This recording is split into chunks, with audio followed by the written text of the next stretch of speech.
in what you've done with your life thus far, is it giving you what you want?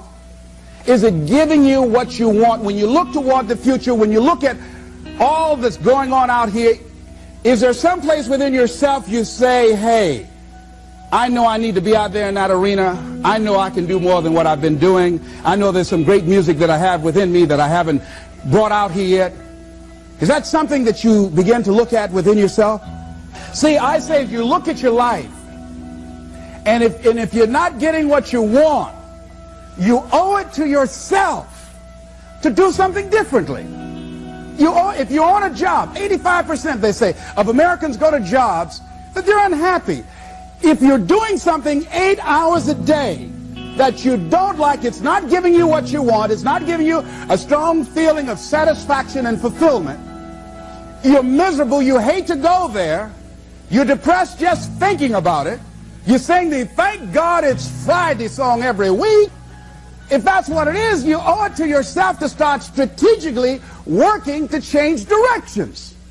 See, but you know what most people will do? Most people will resist change. Most people will fight change as if change would be worse than what they're experiencing. See, they know this. They're familiar with this. Most people will not challenge the unknown. They won't just step out there. See, there's certain things that's got to be in place. They got to see it all together. And life isn't like that. That's not how you grow. So as you look at your life, you're saying, I'm not getting what I want. As you begin to look toward the future, begin to know that whatever it takes for you to create that, you've got that in you. You've got that. You've got genius in you. You've got goodness in you. You've got creativeness in you. If you decide to take the initiative to change the current quality of your life, I say to you that you will find that the universe is on your side, that life is on your side. Now, will it be turbulent? Yes. Will it be easy? No, no. Will you have some opposition? Yes. Will I make a lot of mistakes? Yes. Will I get hurt? Yes. Yes. See, a lot of people won't try anything different in life because they don't want to get hurt. Let me tell you something. It's too much pain to duck. Pain is everywhere.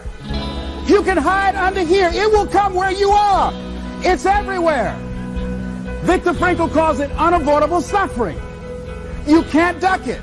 But most people spend their life not wanting to deal with the pain of rejection, the pain of defeat, the pain of being disappointed, the pain of losing, the pain of failure, the pain of being criticized, the pain of not being liked, the pain. That's called life.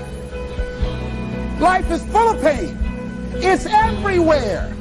But guess what? There's no gain without pain. Because it's the pain of regret that you experience. If I had it to do over again, that's a pain. Don't you know that's something? When you know, I was in a seminar once and this lady stood up. If I had my life to live over again, she talked about all of the things that she would do. And you can feel the pain of regret in her voice. The pain of regret. She still experienced pain. She was trying not to experience the pain of defeat, the pain of disappointment, the pain of loss, the pain of lack of support. And she still experienced pain. It was right there. We can't get around it. Most people are governed by their habits, their fears, and the opinions of others. A lot of people never try anything differently because they have been convinced by people in their lives that they value that they can't do it.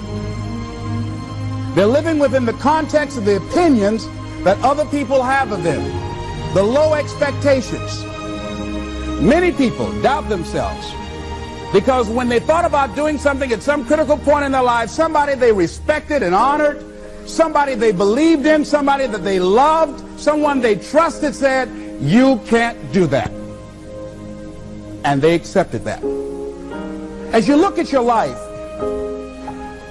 ask yourself the question, what would your life be like? What would your life look like if you decided not to care what people thought of you? What would your life be like if you decided to give up some of your fears? What would your life be like if you decided to become courageous? What would your life be like? If you decided to act on your dream, if you did what you felt in your heart. You know what courageous means? Tom Rusk and Randy Reed said. They said that courage comes from a French word which means of the heart. But how does it feel to you? He says it's courage, you know, it takes courage to live. Says most people go through life not allowing themselves to step out because they don't want to let go. They don't want to be blown around. They don't want to be moved. The courage to face life's whirling wind of contradictions. The courage to love yourself. The courage to love. For years, I was afraid to love. The courage to take a chance. The courage to be who you are. He says courage isn't for somebody else, for medals, applause, or moral debts. Courage is what at that moment feels most right for you. Not just situational ethics, but what feels right in your heart, the word of the heart, what feels right in your heart. One great philosopher says, cowards die many times before their deaths. The valiant never taste of death but once. What does that mean? That valiant people aren't afraid? No, no, no. It means that they experience that fear and they move forward. They move forward anyhow. Many people are dead now. Many people are allowing their dreams to die. Many people are allowing their ideas to lie dormant and collect dust. Many people have all this talent and ability that they are allowing to be buried inside of them, that they will take with them to their graves because they didn't have the courage to be who they are. And I say, as you begin to look toward the future and manifesting your greatness, it's going to take everything in you, that your life deserves the concentrated effort to begin to look at how is it that I can express more of me? How is it that I can bring my ideas out here now? How is it? And start living with a sense of urgency, because you're here today, you're gone today. Life is unpredictable. It's uncertain. There are no guarantees. No guarantees out here at all. So holding back, what are you waiting on? Ask yourself, what's the benefit of your waiting? What's the benefit of your not living your dream? What's the benefit of not listening to yourself? Oh, please, listen to yourself. You know the feelings. If you start listening to the feelings in your heart, and I'm doing it now more every day, I find that my feelings, I can trust them. And I say to you that as you look toward the future, you look at life on a daily basis, if there's something that you have been given, if you've heard something within yourself that you know that what you're doing now doesn't fit for you, it doesn't work for you, it's not giving you what you want, and there's something else that you want to do, don't allow that inner doubt in you to talk you out of it, to build a case on why you can't have it, to tell you why you're not good enough. You ignore that inner voice and all of the external voices. Don't judge the possibilities for what you can do based upon the circumstances, because the circumstances won't determine who you are. Don't determine what you're able to do based upon your resources. Don't determine what's possible for you based upon where your life is right now. Where your life is right now is not you. That's just what it is right now. But the possibilities for you are unlimited. If you're in a rebuilding process, it's unlimited. If you're coming back from adversity and devastation, it's unlimited of what you can do. That's the capacity of human beings. It doesn't matter how many mistakes you've made. It doesn't matter how many flops you've had. It doesn't matter how much money you've lost. In fact, I see it only as an investment of what you learn from life. Not losses, but investments of what's possible for you.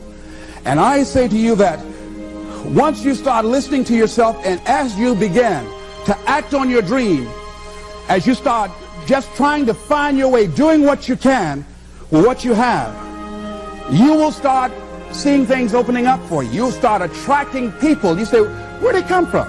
things will start coming together, clicking for you. You say, whoa, you start brainstorming. Ideas will come out of nowhere as you focus on it. The key to it is to begin to focus on what it is you want to do. Why, Les? Why is that important? Because as you focus on that which you want to do, that which we focus on, that which we give our energy to, it will begin to multiply. It will begin to expand. It will begin to develop your consciousness. And out of that comes your greatness. Out of that comes a commitment. Out of that comes a passion for life. Out of that comes a special power that you have in you that you haven't even called on yet. See, the powers that we have will never reveal themselves if we don't challenge them, if we don't put ourselves in a position where we have to use them.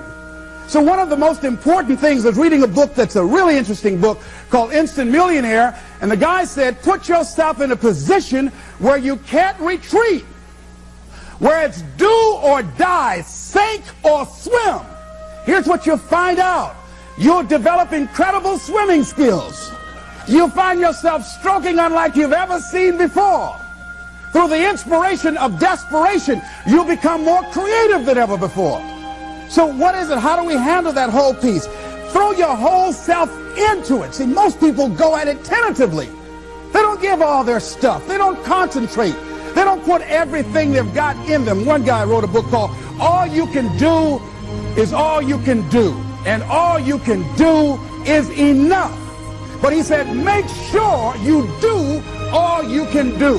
And if we're honest this evening, we know that we haven't done all we can do. So as we look at the future, we can decide that from this day forward, as I look at my personal relationships, if I look at my professional relationships, if I look at my family relationships, if I look at all the dimensions of my life, looking at myself mentally, emotionally, and spiritually, I'm going to do all I can do to develop me, to bring my talent out here, to make a contribution to life. You want to make it in life, he said, number one, develop your mind. You don't get in life what you want, you get in life what you are. Number two, develop your communication skills. Once you open your mouth, you tell the world who you are. Three, practice the principle of OQP, only quality people. Let us say together, only quality people. As you think about your goals and dreams, this is not for everybody. You want to build an organization with only quality people. Not people who need more, but people who want more. You want to surround yourself with people that are hungry. People that are hungry are willing to do the things today others won't do in order to have the things tomorrow others won't have. People that are hungry do what they know, not what they feel. See, I didn't do this for years because I knew it would be hard. And Mr. Washington said something to me. Mike Williams, my mentor, you want to go online and find his book, The Road to Your Best Stuff. He said something that grabbed me, and I want you to put this someplace where you can see it. See, you build this business through persistence. You got to affirm, I will persist until I succeed. You build it through patience. It takes time to grow orchids. It's faster to grow roses, but orchids, that takes time. You have to have persistence, you have to have patience and perseverance. It takes courage to come back again and again and again. Because in order to build the business, it's hard work. It's H-A-R-D and H-E-A-R-T. Are you with me there? Write this down. If you do what is easy, your life will be hard. But if you do what is hard, your life will be easy.